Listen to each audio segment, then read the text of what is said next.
Pantheerankavu case സിനിമയെ വെല്ലുന്ന twist. രാഹുലിനൊപ്പം കഴിയാൻ താല്പര്യമില്ലെന്ന് ഭാര്യ.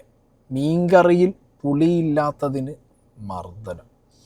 നമ്മളെല്ലാവരും കണ്ടതാണ് കുറച്ച് മാസങ്ങൾക്ക് മുമ്പ്.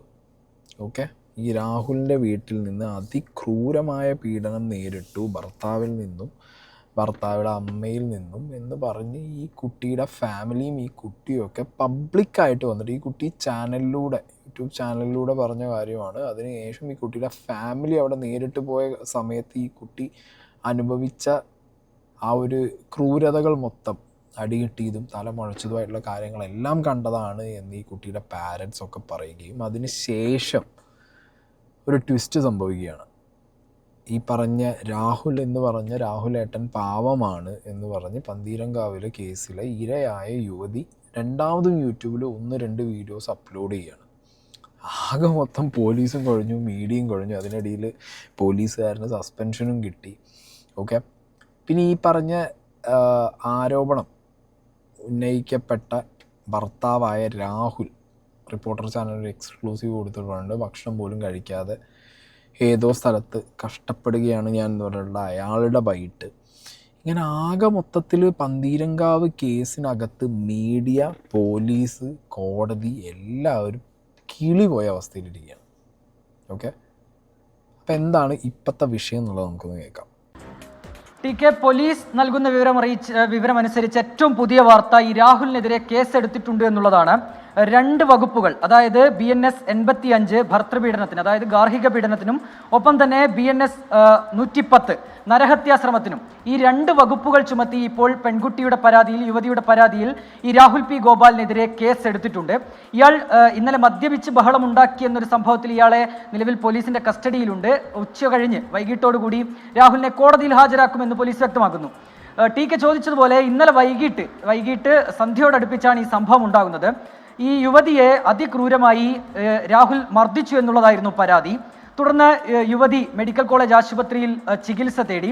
ആദ്യഘട്ടത്തിൽ പോലീസിനോട് പരാതിയില്ല എന്നുള്ളതായിരുന്നു യുവതി പറഞ്ഞിരുന്നത്. പക്ഷേ പിന്നീട് യുവതി അറിയിച്ചതനുസരിച്ച് യുവതിയുടെ ബന്ധുക്കൾ എറണാകുളത്ത് നിന്ന് എത്തുകയും തുടർന്ന് ഈ ബന്ധുക്കളുടെ ഒപ്പം പന്തീരങ്കാവ് സ്റ്റേഷനിലെത്തി ഇന്ന് രാവിലെ യുവതി പരാതി നൽകി. ഈ പരാതിയിൽ പറഞ്ഞിരുന്നത് ചില പ്രശ്നങ്ങൾ വീട്ടിലുണ്ടായിരുന്നു. ഈ ഭക്ഷണം ഉണ്ടാക്കുന്നതുമായി ബന്ധപ്പെട്ട് ചില പരാതികൾ ഉന്നയിച്ചുകൊണ്ടായിരുന്നു രാഹുൽ ആദ്യം മർദ്ദിച്ചത്. കഴിഞ്ഞ കുറച്ച് ദിവസങ്ങളായി തനിക്ക് മർദ്ദനമേൽക്കേണ്ടി വന്നിട്ടുണ്ട്, സ്ഥിരമായി മർദ്ദിക്കാറുണ്ട്, ഇന്നലെ ഉണ്ടായ മർദ്ദനത്തിൽ ക്രൂരമായി പരിക്കേറ്റു. ഈ പരാതികളായിരുന്നു പോലീസിൽ യുവതി നൽകിയത്. ഇതിന്റെ അടിസ്ഥാനത്തിലാണ് ഇപ്പോൾ പോലീസ് കേസെടുത്തിട്ടുള്ളത്. ഞാൻ സൂചിപ്പിച്ചതുപോലെ തന്നെ 2 വകുപ്പുകൾ ചുമത്തിയിട്ടുണ്ട്. ഭർതൃപീഡനത്തിനും ഒപ്പം നരഹത്യാശ്രമത്തിനും. വൈകിട്ടോടുകൂടി തന്നെ രാഹുലിനെ കോടതിയിൽ ഹാജരാക്കുമെന്നുള്ളതാണ് പോലീസ് വ്യക്തമാക്കുന്നത്. കോടതി വരെ ലാസ്റ്റ് ടൈം എന്ത് ചെയ്തതാണ്, മക്കളെ നിങ്ങൾ വിട്ടോളി, വിഷയമല്ല, കേസ് കൊടുത്തു, ന്യൂസ് ആകെ സ്പ്രെഡായി, മാനം കടന്നത് മാനം കെട്ടു, വീട്ടുകാരും കെട്ടു, നിങ്ങളും നാണം മാനം കെട്ടു, എല്ലാം വിഷയമായി, ഇതാകെ സീനായ വിഷയമാണ്. ഇനിയിപ്പോൾ എല്ലാ ഭാര്യയും ഭർത്താവും ഒപ്പം ജീവിക്കുകയാണെങ്കിൽ പോയി ജീവിക്കട്ടെ. കാരണം പരാതിക്കാരിയായ പെൺകുട്ടിക്ക് പരാതിയില്ല എന്നും പരാതിക്കാരിയായ പെൺകുട്ടിയുടെ ഫാമിലി നിർബന്ധിച്ചത് കൊണ്ട് മാത്രമാണ് ഭർത്താവിനെതിരെ കേസ് കൊടുത്തതെന്നുള്ള ക്ലെയിമായിട്ട് ഈ പരാതിക്കാരിയായ പെൺകുട്ടി വന്നിട്ടുണ്ടായിരുന്നു. ഞാൻ 2 വീഡിയോ ഇവിടെ വയ്ക്കാം. ആദ്യം പരാതിക്കാരിയായ പെൺകുട്ടി ആദ്യം പറഞ്ഞ ഒരു കാര്യവും പിന്നെ അത് മാറ്റി പറഞ്ഞത്. സ്ത്രീധനത്തിൻ്റെ പേരിലാണ് തർക്കം സ്റ്റാർട്ട് ചെയ്യുന്നത്. അതായത് പുള്ളി പറയുന്നത് പുള്ളിക്ക് ഇതിൽ കൂടുതൽ സ്ത്രീധനം ഡിസർവ് ചെയ്യുന്നുണ്ട് എന്നുള്ള രീതിയിലാണ് എന്നോട് സംസാരിച്ചത്. അന്ന് ആൾ നന്നായിട്ട് എന്തോ കാര്യമായിട്ട് കഴിച്ചിട്ടാണ് വന്നിരിക്കണം. എന്തോ ഒരു കൂടിയ സാധനം അന്ന് അടിച്ചിട്ടാണ് വന്നത്. ആദ്യം കരണത്തടിക്കുകയാണ് ചെയ്തത്. അതിനുശേഷം കൈമുഷ്ടി വെച്ചിട്ട് എൻ്റെ തലയ്ക്ക്, അതായത് ഏകദേശം ഒരു ലെഫ്റ്റ് സൈഡായിട്ട് ഏകദേശം ഒരു 3 കുത്തെങ്കിലും കുത്തിയിട്ടുണ്ട്. പിന്നെ ബാക്ക് സൈഡിൽ, പിന്നെ നെറ്റി അത്യാവശ്യം നല്ലോണം ഒഴിച്ചെടുക്കുമായിരുന്നു. പിന്നെ ഇപ്പോൾ ട്രീറ്റ്മെൻറ്റും കാര്യങ്ങളൊക്കെ എടുത്തത് ഇത്തിരി കുറഞ്ഞിട്ടുണ്ട്. തമ്മിലുണ്ടായ ചെറിയൊരു മിസ്അണ്ടർസ്റ്റാൻഡിങ്ങിൻ്റെ ഇടയിലുണ്ടായ ഒരു പ്രശ്നത്തിൽ ഇവർ അതിലിടപെട്ട് സത്യത്തിൽ കാര്യങ്ങൾ വഷളാക്കിയതാണെന്ന് എനിക്ക് പറയാനുള്ളൂ. എനിക്കൊരു പരാതി ഇല്ല എന്ന് പറഞ്ഞിട്ട് പോലും, അതുകൊണ്ടാണ് CI അന്ന് പരാതി എടുക്കാതിരുന്നത്. കാരണം പരാതിക്കാരി ഞാനാണല്ലോ, എനിക്കില്ല, എൻ്റെ സൈഡിൽ നിന്ന് പരാതിയില്ല, എനിക്ക് രാഹുലേട്ടൻ്റെ കൂടെ തിരിച്ചു പോകണമെന്ന് മാത്രമേ ഞാൻ ആഗ്രഹിച്ചിട്ടുള്ളൂ. പക്ഷെ പരാതി കൊടുത്തതന്ന് അച്ഛനായിരുന്നു. അപ്പം അതിനെതിരെ അച്ഛൻ്റെ പരാതിക്കെതിരെ പുള്ളി ഒരു കൃത്യമായിട്ടുള്ളൊരു ആക്ഷൻ കൊടുത്തില്ലായിരുന്നു അന്ന്. കാരണം എനിക്ക് പരാതി ഇല്ലാത്തതുകൊണ്ടാണ് അങ്ങനെ ചെയ്യാതിരുന്നത്. എനിക്ക് പോകണമെന്ന് പറഞ്ഞത് കൊണ്ടായിരുന്നു. എന്നെ ആരും തട്ടിക്കൊണ്ടു പോവുകയോ ഭീഷണിപ്പെടുത്തുകയോ ഒന്നും ചെയ്തിട്ടില്ല. എൻ്റെ സ്വന്തം സ്വന്തം ഇഷ്ടപ്രകാരമാണ് ഞാൻ മാറി നിന്നത്. ഇളയച്ചനായാലും ആ സമയത്ത് എന്നോട് പറഞ്ഞത്, മോളെ പറ്റാവുന്ന രീതിയിൽ അതായത് കരഞ്ഞ് അഭിനയിക്കാൻ ശ്രമിക്കുക എന്നാണ് എന്നോട് പറഞ്ഞത്. അറിയില്ല, എന്നെക്കൊണ്ട് പരമാവധി പറ്റാവുന്ന രീതിയിൽ ഞാൻ അവരെ അനുസരിച്ച് ഞാൻ സത്യം പറഞ്ഞാൽ അവിടെ അഭിനയിക്കുകയായിരുന്നു. ഇത് രണ്ടും സംസാരിച്ചത് ഈ പെൺകുട്ടിയാണ്. ആദ്യം വന്ന് പറയുന്നു ഭർത്താവിൽ നിന്ന് കൊടിയ പീഡനം ഏറ്റുവാങ്ങിയെന്നു. വീണ്ടും അച്ഛനും അമ്മയും പറഞ്ഞതുകൊണ്ട് ഞാൻ നിർബന്ധിതമായി കേസ് കൊടുക്കാനുള്ള രീതിയിലും. അന്ന് തന്നെ ഒരുപാട് പേര് സോഷ്യൽ മീഡിയയിൽ ഇതിനെക്കുറിച്ച് പറയുന്നുണ്ടായിരുന്നു. അതായത് നിങ്ങൾക്ക് ഒരു സിറ്റുവേഷൻ ഉണ്ടായിക്കഴിഞ്ഞാൽ ആ സിറ്റുവേഷൻ ആവർത്തിക്കില്ല എന്ന് വലിയ ഉറപ്പൊന്നുമില്ല. ഒരാൾക്ക് നന്നാവാനുള്ള ചാൻസൊക്കെ കൊടുക്കാം. എന്തെങ്കിലും ഒരു ഇൻസിഡൻറ്റ് ഉണ്ടായിക്കഴിഞ്ഞാൽ ചിലപ്പോൾ പാവം തോന്നാം, ഭർത്താവല്ലേ, അല്ലെങ്കിൽ ഏറ്റവും ക്ലോസ് ആയിട്ട് നിൽക്കുന്ന ആളല്ലേ, ഇനി മേ ബി ഉണ്ടാവില്ലായിരിക്കാം എന്നുള്ളത് തോന്നാം. പക്ഷേ ഭയങ്കര ക്രൂരമായിട്ട് ചാർജർ വയർ കൊണ്ട് അടിക്കുക, തല പിടിച്ച് ഭിത്തിയിലിടിക്കുക, ലിറ്ററലി ഒരാളെ ഇല്ലാതാക്കാൻ, ജീവൻ തന്നെ പോകുന്ന രീതിയിൽ അയാളെ ഉപദ്രവിക്കുന്ന ഒരാളോട് അമിതമായ സ്നേഹമോ അല്ലാന്നുണ്ടെങ്കിൽ അഫെക്ഷനോ കാണിച്ച് അയാൾക്ക് പുറത്തും മറന്നും കാര്യങ്ങൾ ചെയ്യേണ്ട ഒരു കാര്യമുണ്ടോ എന്നുള്ളതാണ് ആക്ച്വലി ഞാൻ ചിന്തിക്കുന്നത്. പിന്നെ ഇവിടെ ഈ പെൺകുട്ടി പറയുന്നു ഈ ലഹരിയുടെ ഉപയോഗം. ഇപ്പോൾ ഈ കൊടുത്ത കേസിലാണെങ്കിലും മദ്യപിച്ച് വന്ന് കച്ചറുണ്ടാക്കി എന്നാണ് പറയുന്നത്. ഈ പെൺകുട്ടി ആദ്യം കേസ് കൊടുത്ത സമയത്ത് മദ്യമല്ല അതിലും കൂടി എന്തോ ലഹരി എന്നുള്ളത് ഈ പെൺകുട്ടി പറയുന്നുണ്ട്. ഇത് മാത്രമല്ല, ഈ പെൺകുട്ടിയുടെ അമ്മ ആദ്യം ഈ പെൺകുട്ടി കേസ് കൊടുത്ത സമയത്ത് ഈ അമ്മയുടെ ബൈറ്റ് എടുത്തിട്ടുണ്ടായിരുന്നു മീഡിയക്കാർ. അതിൽ ഈ പെൺകുട്ടിയുടെ അമ്മ പറയുന്നത് നിങ്ങൾ ശ്രദ്ധിക്കണം. അന്ന് മോൾക്ക് ഞങ്ങൾ ചോദിച്ചു, മോനി വല്ല മദ്യമോ മയക്കുമരുന്നൊക്കെ തരാറുണ്ടോ എന്ന് ചോദിച്ചപ്പോൾ ആദ്യമൊന്നും ഇല്ല. അവിടെ വെച്ച് എല്ലാവരും ചോദിച്ചു നിന്നെ കുടിപ്പിക്കുക. അതെന്താണ് കാര്യമെന്ന് വെച്ചാൽ അവിടെ വെച്ച് ഇവൻ്റെ ഒരു ഫ്രണ്ട് രാജേഷ് എന്ന് പറഞ്ഞ പോലീസ് സ്റ്റേഷനിൽ വെച്ച് പറഞ്ഞ്, നിങ്ങളുടെ മകളുടെ എതിരെ ഞങ്ങൾ കേസ് കൊടുക്കാൻ പോണത് അവിഹിത ബന്ധത്തിനാണ്. അപ്പം നീ കൊടുത്തോന്ന് ഞാൻ പറഞ്ഞു. നീ കൊടുക്ക്, ഏത് അവിഹിത ബന്ധമാണ് അവൾക്ക് ഉണ്ടാകുന്ന അറിയാമല്ല. പിന്നെ ഞാൻ പറഞ്ഞു, നിൻ്റെ ഫ്രണ്ട് പിന്നെ മയക്കുമരുന്നും ഇനിയൊക്കെ അടിമയാണല്ലേ, ഇത് ഞങ്ങൾ അറിഞ്ഞില്ലാട്ടാന്ന് പറഞ്ഞു. അപ്പം ഇവൻ എടുത്ത വഴിക്ക് പറഞ്ഞത് എന്താണെന്നറിയാമോ, അത് അവൻ കഴിക്കുന്നതല്ല ഇവള് കഴിക്കുന്നുണ്ടെന്ന്. അപ്പം അതെൻ്റെ ചേട്ടൻ്റെ മോളോടാണ് പറയുന്നത്, ഭർത്താവിൻ്റെ ചേട്ടൻ്റെ മോളോട്. അപ്പം അവൾ പറഞ്ഞു, ഞങ്ങളുടെ ഈ അനിയത്തിയല്ലേ, അപ്പം ഞങ്ങളുടെ തെളിവുണ്ടെന്ന്. അപ്പം ഞങ്ങൾ പറഞ്ഞു, അവങ്ങൾ പറഞ്ഞു, ഞങ്ങളുടെ ഈ അനിയത്തിനെ ഞങ്ങൾക്കറിയാം, അതുകൊണ്ട് ഞങ്ങൾക്ക് തെളിവൊന്നും കാണണ്ടെന്ന്. പക്ഷേ ഇന്നലെ മോൾ എന്നോട് പറഞ്ഞു എന്ന് വെച്ചാൽ അവൾ ഒന്നാമത്തെ കാര്യം അവൾക്ക് കറക്റ്റ് ഒരു ഇതിലോട്ട് വന്നിട്ടില്ല. അപ്പം ഇന്നലെ എന്നോട് പറഞ്ഞു, അമ്മ ആരും അറിയാത്തൊരു കാര്യം ഞാൻ അമ്മനോട് പറയട്ടെ. അപ്പം എന്താണെന്ന് ചോദിച്ചപ്പോൾ പറഞ്ഞു, രാഹുലേട്ടൻ്റെ അമ്മയും കൂടി നിർബന്ധിപ്പിച്ച് ബിയർ കുടിപ്പിച്ചു. എന്നിട്ട് രാജേഷിനെ കൊണ്ട് ഫോട്ടോ എടുപ്പിച്ചു. എന്നിട്ട് അമ്മ വീണ്ടും പറഞ്ഞ് ഒഴിച്ചു കൊടുക്കുന്നു. പക്ഷെ എന്തുകൊണ്ടോ അവനത് ഒഴിച്ചു കൊടുത്തില്ല. വേറൊരു ദിവസം സിഗരറ്റ് വലിപ്പിച്ചിട്ട് അതും ഫോട്ടോ എടുത്ത് വെച്ചിട്ടുണ്ട്. അപ്പം അത് ഇന്നേ വരെ ഞങ്ങൾ മാധ്യമങ്ങളോട് പറഞ്ഞിട്ടില്ല. ഞാൻ പലരോട് ചോദിച്ചു ഇത് പറയട്ടെ ഞാൻ എന്ന് പറഞ്ഞു. അപ്പം ഇപ്പം ഞാനിത് പറയുന്നത് എന്താണെന്ന്, നാളെ ചിലപ്പോൾ വരാൻ പോണത് മോള് മയക്കുമരുന്നും ബിയറൊക്കെ കഴിച്ചതിൻ്റെ പേരിലാണ് ഇടിച്ചതെന്ന്. അന്ന് ആ അമ്മ പറഞ്ഞ കാര്യങ്ങളാണ് കേട്ടോ അതൊക്കെ. ആൻഡ് ആ ലേഡി സംസാരിച്ച സമയത്ത് ഇതിനകത്ത് ലഹരി, ഈ തരത്തിലുള്ള ലഹരി ആവുകയാണ്. ലഹരിയുടെ ഉപയോഗത്തിനെ തുടർന്നുണ്ടാകുന്ന പ്രശ്നങ്ങളാണ് എന്നുള്ളത് വളരെ കൃത്യമായിട്ട് വളരെ എവിഡൻ്റ് ആണ്. ഓക്കെ, പിന്നെ ഇപ്പം എന്ത് പറയാം, പരാതിക്കാരിയായ സ്ത്രീക്ക് പരാതിയില്ല എന്ന് കോടതിയിൽ പറഞ്ഞു കഴിഞ്ഞാൽ പിന്നെ പ്രത്യേകിച്ച് വേറെ കാര്യമൊന്നുമില്ലല്ലോ. ഓക്കെ, പക്ഷെ ഞാനിവിടെ പറയുന്നത് കൃത്യമായ പോലീസ് അന്വേഷണം ഇതിൽ നിർബന്ധമായിട്ട് നടത്തണം. കാരണം ഒന്ന്, നമ്മുടെ നിയമവ്യവസ്ഥേൻ്റെ ഒരു കളിയാക്കൽ പോലെ, അതായത് ആദ്യം കേസ് കൊടുക്കും പിന്നെ ഇല്ലയെന്ന് പറയും, വീണ്ടും കേസ് കൊടുക്കും പിന്നെയും പ്രശ്നങ്ങളാവും. എന്തിനാ അതിൻ്റെ ഇവിടെ ജെന്യൂനായിട്ടുള്ള ഒരുപാട് കേസുകളില്ലേ, പരിഹരിക്കപ്പെടേണ്ട ഒരുപാട് പ്രശ്നങ്ങളും സിറ്റുവേഷൻസും ഇല്ലേ, അതിൽ കടന്നു പോകുന്ന ഒരു കേസ് കൊടുക്കുമ്പോൾ ഇല്ലാത്തൊരു ഇമ്പോർട്ടൻസ് അൺവാണ്ടഡ് ആയിട്ട് ഇതിന് കിട്ടുമ്പോൾ അത് ഭയങ്കരമായിട്ട് ശ്രദ്ധിക്കേണ്ട ഒരു കാര്യമല്ലേ. പിന്നെ കുറേ ഈ പറഞ്ഞ നിയമവ്യവസ്ഥയുടെ സമയം, അതിലേക്ക് ഇൻവെസ്റ്റ് ചെയ്യുന്ന പൈസ, കോടതി വ്യവഹാരത്തിനും കാര്യത്തിനുമായിട്ട് പോകുന്ന പൈസ, കുറേ കാര്യങ്ങളില്ലേ ഇതിനകത്ത്. ഇതിനൊക്കെ അല്ലേ എന്താ പറയുക, കുറച്ചും കൂടി ജെന്യുവിനായിട്ട് കുറച്ചും കൂടി അഡ്രസ്സ് ചെയ്യപ്പെടേണ്ട വിഷയങ്ങൾക്ക് വേണം എന്ത് ചെയ്യാൻ, നിയമവും കോടതിയും കാര്യങ്ങളും പോലീസൊക്കെ ഇറങ്ങി തിരിയാൻ.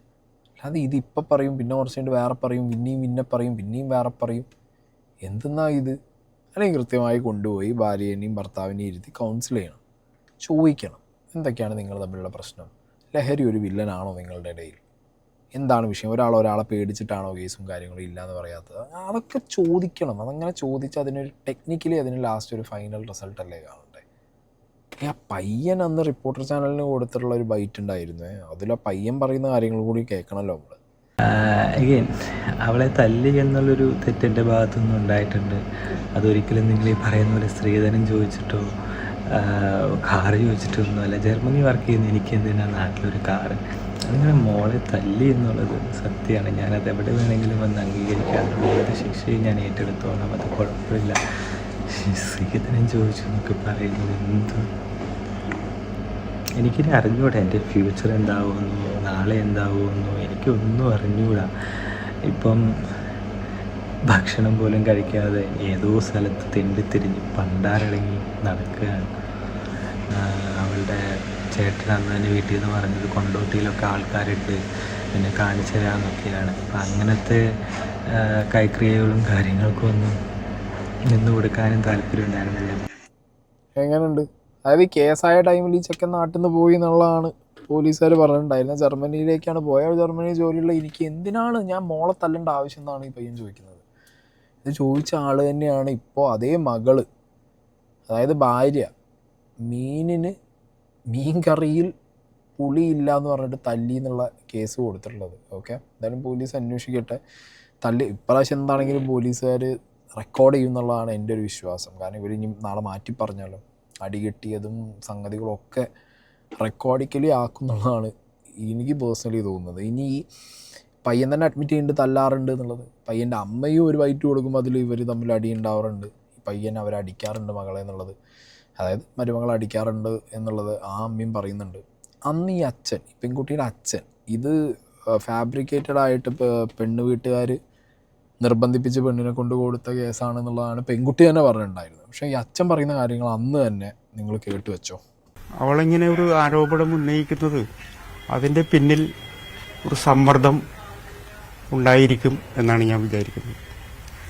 അത് ഈ രാഹുലിൻ്റെ ഭാഗത്ത് നിന്നും ഉള്ളവരുടെ സമ്മർദ്ദമായിരിക്കും എന്ന് ഞാൻ വിചാരിക്കുന്നു. അല്ലാതെ അവൾ പറയില്ല. ഭീഷണിയും ഒരുപക്ഷെ അവൾക്കുണ്ടായിട്ടുണ്ടാവാം. ഞങ്ങൾ 12-ാം തീയതി അടുക്കള കാണൽ ചടങ്ങിന് 26 പേരാണ് പോകുന്നത്. അതിൽ 6-7 കുട്ടികൾ ഒഴിച്ചാൽ ബാക്കി എല്ലാവരും മുതിർന്നവരാണ്. അവരിത് കണ്ട് ബോധ്യപ്പെട്ടതാണ്. അതായത് ഈ തലയിലെ മുഴ, പിന്നെ കഴുത്തിൽ മുറുക്കിയ പാടുകൾ, മൂക്കിൽ നിന്ന് രക്തം വാണതിൻ്റെ അടയാളങ്ങൾ, ഇതെല്ലാം ഞങ്ങൾ കണ്ട് വാവിട്ട് കരഞ്ഞു, സ്ത്രീകൾ ഉൾപ്പെടെ. അങ്ങനെ അവളോട് ചോദിച്ചപ്പോഴാണ് അവൾ ഈ സംഭവങ്ങൾ മുഴുവനും പറയുന്നത്. അവൾ പറഞ്ഞതിൻ്റെ അടിസ്ഥാനത്തിലും ഞങ്ങൾ നേരിട്ട് കണ്ടതിൻ്റെ അടിസ്ഥാനത്തിലുമാണ് ഞങ്ങൾ പന്തീരാങ്കാവ് പോലീസ് സ്റ്റേഷനിൽ പരാതി കൊടുക്കുന്നത്. ഇത് ഡോക്ടർക്കും അറിയാം.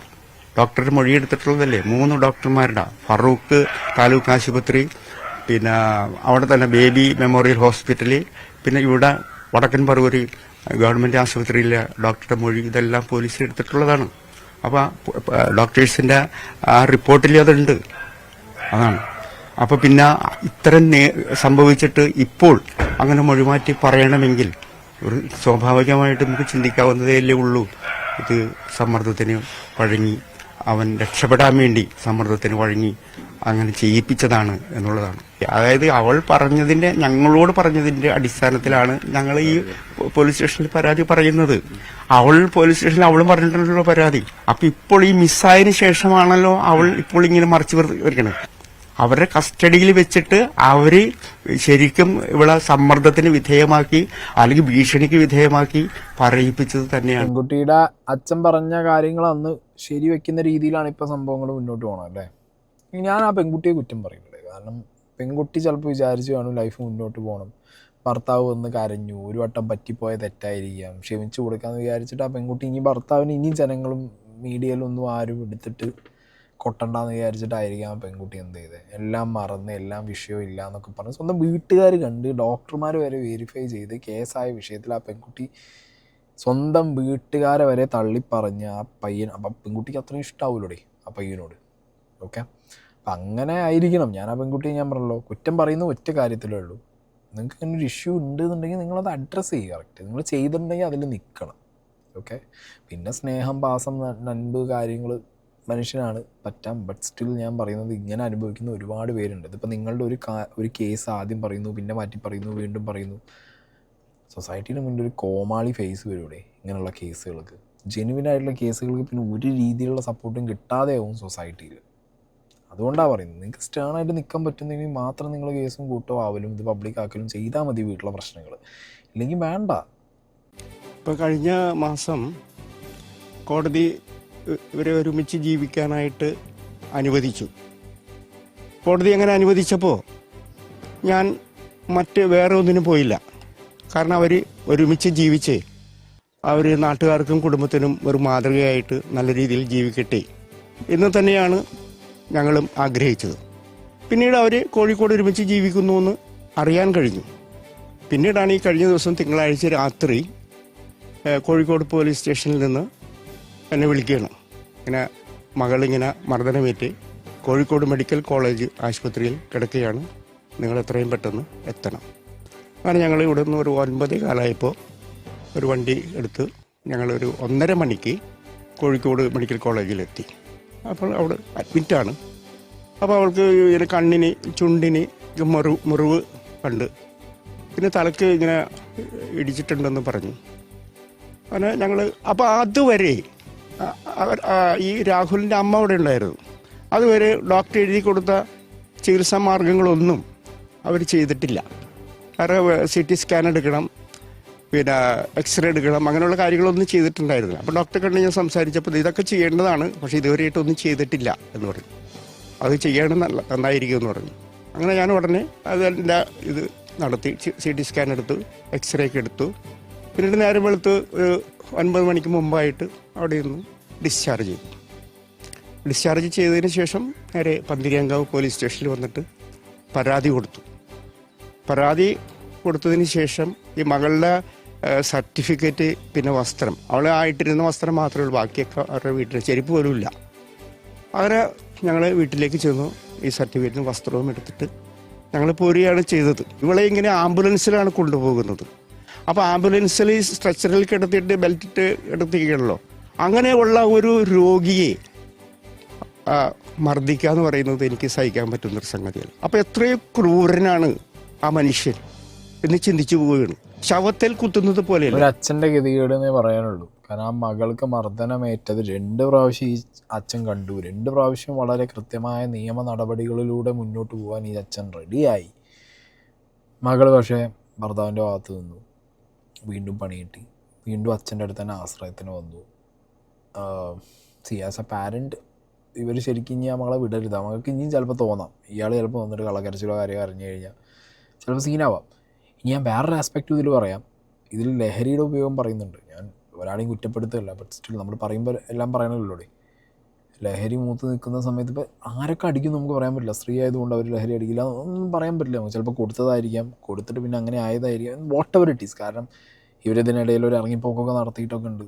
അത് ആരുടെ കൂടെ, ഈ പയ്യൻ്റെ കൂടെ എങ്ങോട്ട് പോയി, ആരുടെ കൂടെ പോയി, അങ്ങനെയൊക്കെ കുറേ സാധനങ്ങൾ ഇതിനകത്ത് പോലീസും ഡൗട്ട് ക്ലിയർ ചെയ്യേണ്ടതായിരുന്നു. എന്താണെങ്കിലും ഇതിനകത്ത് പോലീസുകാർ ഒരു കാര്യം ഉറപ്പിക്കണം, ഇതിനൊരു എന്താ പറയുക, കൃത്യമായ മാതൃകാപരമായിട്ടുള്ളൊരു തീരുമാനം എടുക്കണം. നിയമത്തിനെ കോമാളിയാക്കുന്ന രീതിയിൽ ആർക്കും കേസ് കൊടുക്കാം, പിന്നെ ഒഴിവാക്കാം, പിന്നെയും കൊടുക്കാം, പിന്നെ ഒഴിവാക്കാം, ആ സ്കീമാവരുത്. പെൺകുട്ടിയെ ഉപദ്രവിച്ച് ഈ പയ്യന് തക്കതായ ശിക്ഷയും കൊടുക്കണം. എന്തുകൊണ്ട് ഈ പെൺകുട്ടി ആദ്യത്തെ ഉപദ്രവം സ്വന്തം വീട്ടുകാരെ കുറ്റം പറഞ്ഞ് തള്ളി പറയാൻ എന്തുകൊണ്ട് ചെയ്തു, അത് ആ കുട്ടി ആര് മാനിപ്പുലേറ്റ് ചെയ്തു എന്നുള്ളതിന് കൃത്യമായിട്ടുള്ള ഉത്തരം കണ്ടെത്തണം. ലഹരിയുടെ ഉപയോഗം ഉണ്ടെന്നുണ്ടെങ്കിൽ അതും കണ്ടെത്തണം.